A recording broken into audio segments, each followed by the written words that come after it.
Thank you, Presiding Member, for the opportunity to speak at the second reading of the budget proposals that have been presented to this House by His Excellency, the President and Minister of Finance.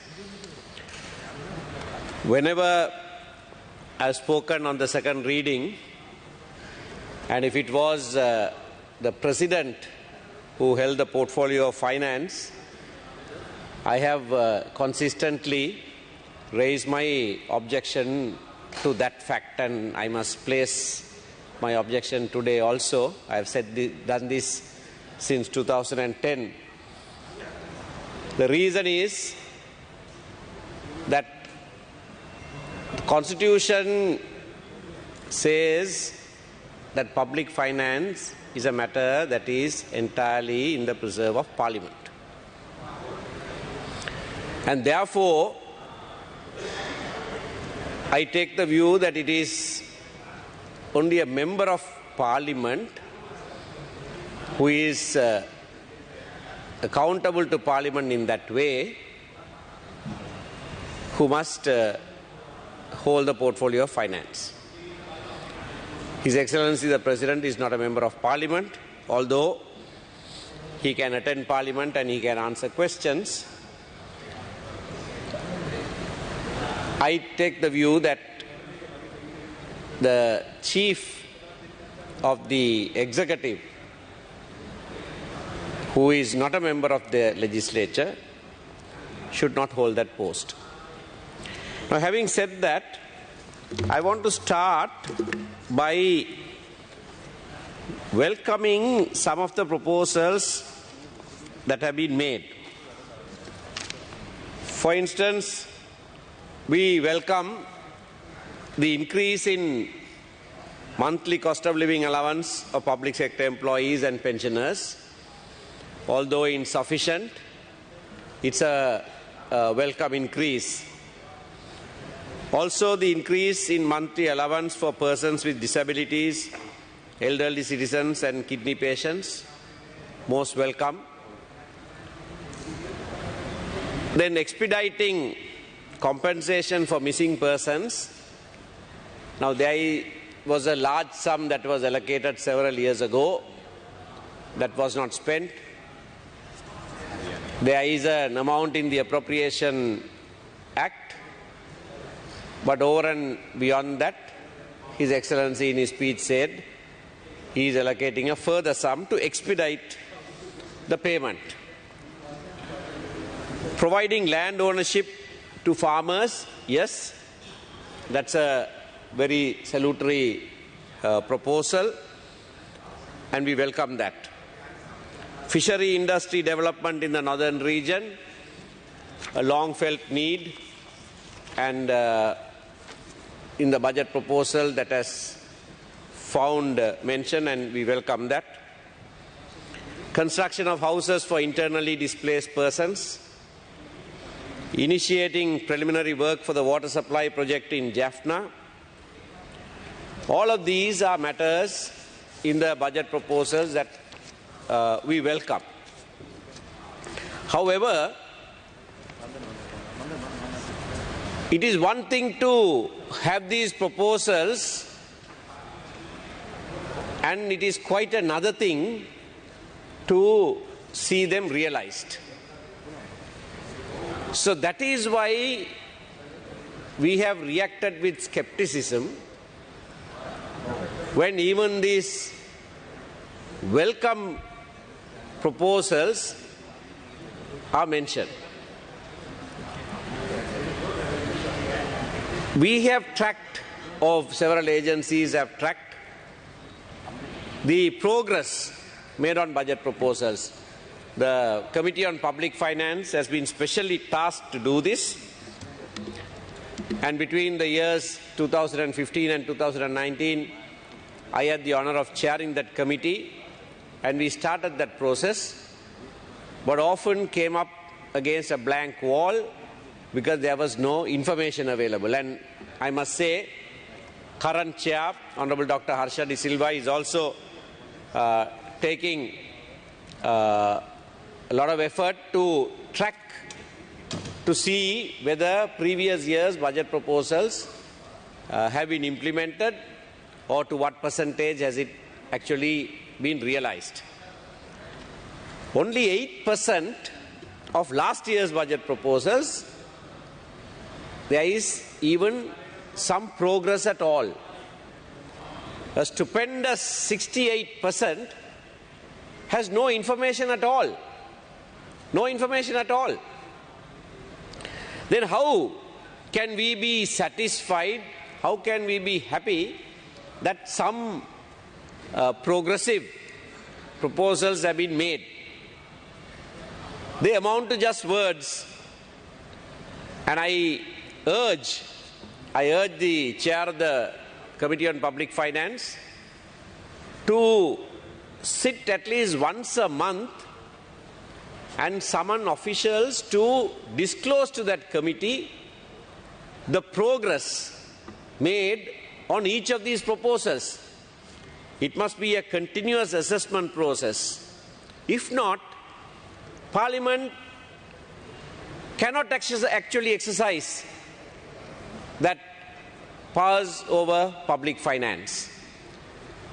Those words in the Constitution also will become like mere words that are in the budget proposals.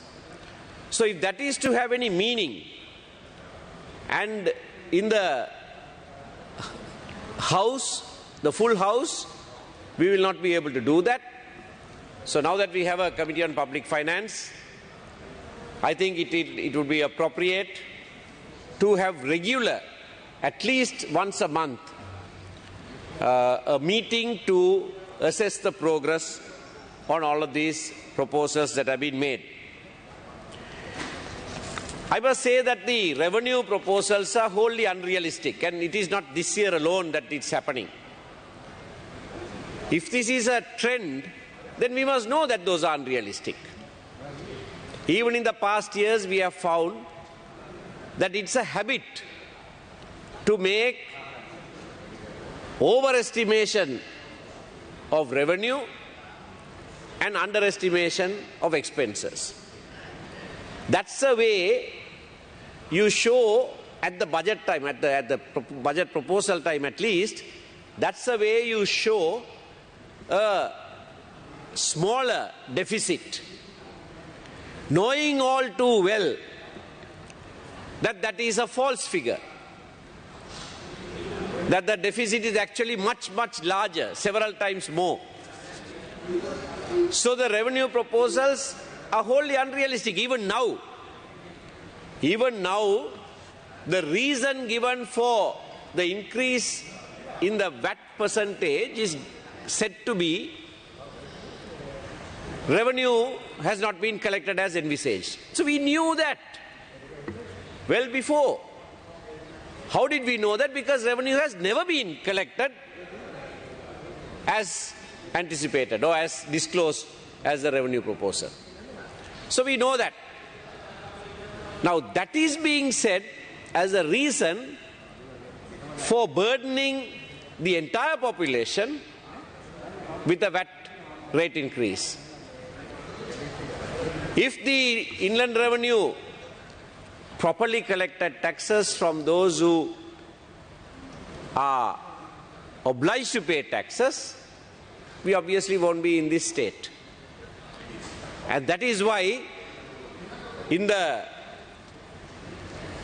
governance diagnostics, the IMF has correctly pointed to revenue collection authorities, the customs, the inland revenue, as being severely corrupt, high officials being corrupt. My only grouse with that report is that they left the political masters out of it. In fact, the revenue collection authorities are shielded and protected by the political masters in office who are more corrupt than those officials themselves. Now that is the reason why the country went into bankruptcy. And there is also heavy disparity in allocations. Defense continues to be a high expenditure. We are set to have the 17th largest army in the world. For a small country such as ours, 17th largest, the size, just the size of the army itself.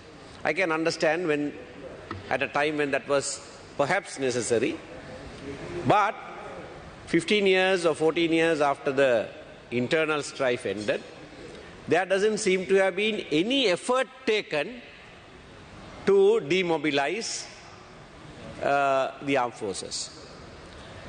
That effort has not happened at all. And so we keep pumping money into a sector that is not necessary to be maintained in the current context. And with regard to corruption, the Supreme Court delivered a judgment yesterday, 265 pages. Most welcome judgment of the Supreme Court. Unfortunately, it's a majority judgment. One judge, for reasons that he has stated, has dissented, but it's a 4-1 judgment holding the then President, Ministers of Finance who held that portfolio, Governors of Central Bank, the successive Governors, Secretary Treasury, Advisor to the President, one member of the Monetary Board, and the Monetary Board itself responsible for the collapse of the economy. Now, I want to recount a particular series of events. The advisor to the President, Dr. P.B. Jayasundara, was found guilty by the Supreme Court in the case of Vasudeva Nanayakara versus K.N. Choksi. And I must disclose my interest in the matter because I was the counsel who appeared for Vasudeva Nanayakara. He was found guilty and fined rupees 500,000 at that time by the Supreme Court. He paid the fine.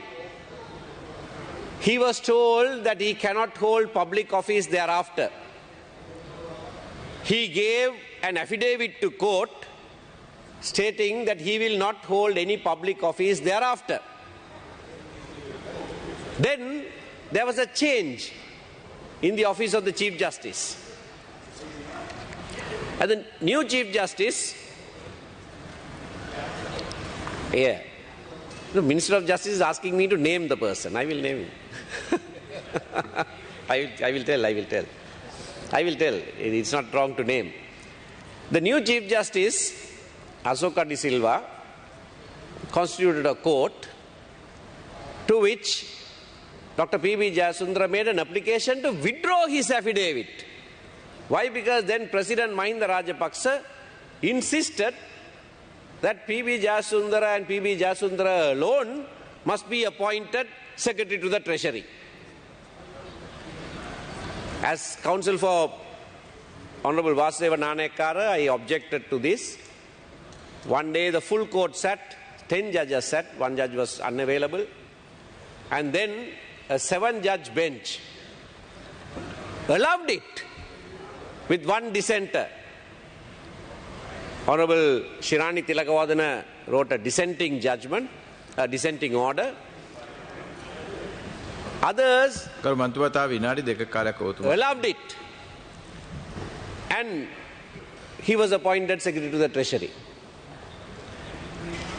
The Chief Justice at the time who allowed it, the day after his retirement became the legal advisor to the then President. So, corruption in high places